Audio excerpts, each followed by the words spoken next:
Hi everyone, we are from Team Ame and today we are going to present a video about Malaysia's automotive industry and why it actually matters for our economy. Let's look back into history of automotive sector in Malaysia, when Malaysian companies such as Proton and Produa start to produce a national car.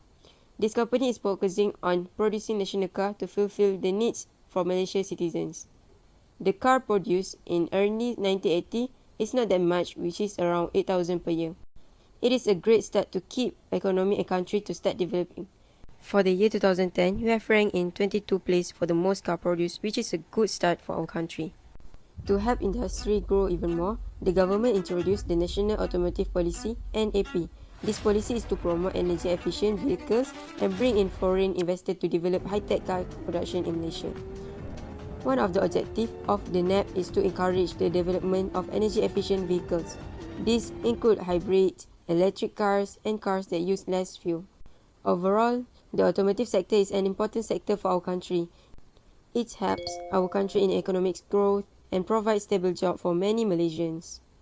According to an article on cars.com.my 2025, lately more people in Malaysia are getting interested in electric vehicles. A lot of buyers are going for battery electric cars and hybrids, which is interesting because it shows people are starting to think more about the environment and how much their cars will cost over the years.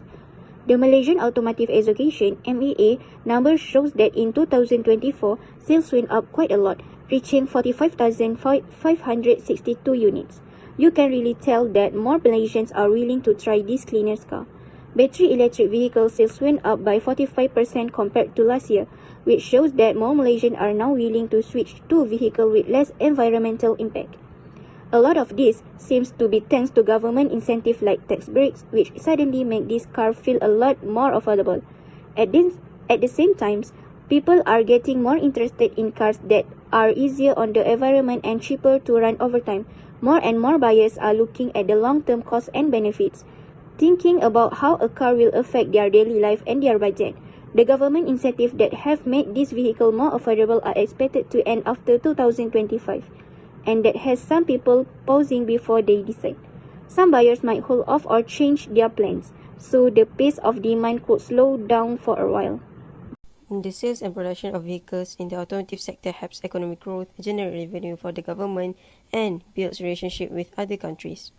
Based on data from 2010 to 2015, car sales were in gradual growth phase, showing a good growth from total car sales of 605,000 to 666,000 units. Why? Because the economy becomes stable and consumer income increased so that more Malaysians could afford to buy cars. In addition, Proton, Produa, Toyota and other brands launched new models which lead to increased consumer interest. The decline phase occurred from 2016 to 2021. Car sales began to decline to 508,000 cars in 2021. Furthermore, from 2018 to 2019, GST and SST change may cause purchasing decision by household.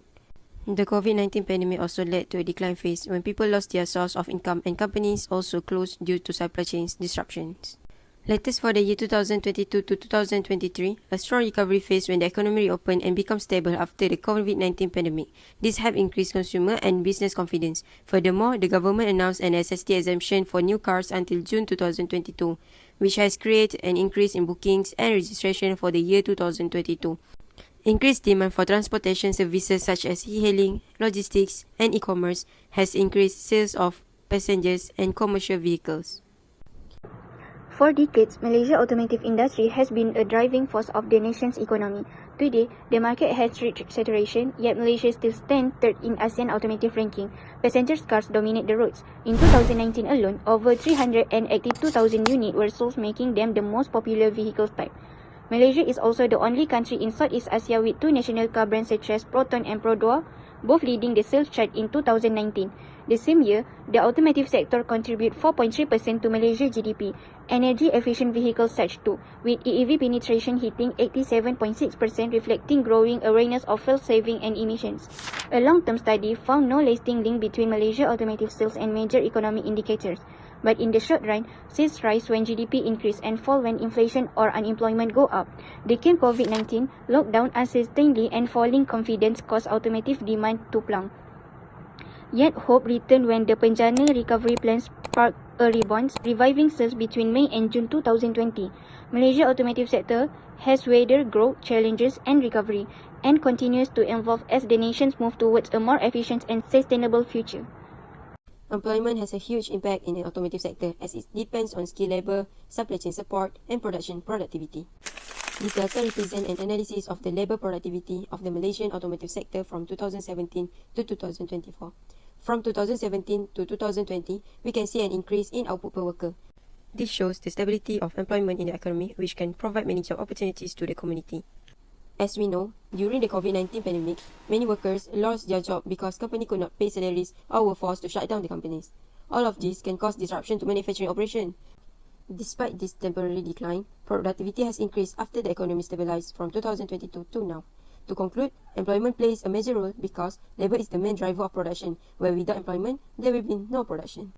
Gross domestic product is the total value of all goods and services that produced in country in 1 year. It shows how active and productive an economy is and how economic activity influences the daily life of people. Malaysia's economy remains supported by key sectors such as service, manufacturing and automotive industry.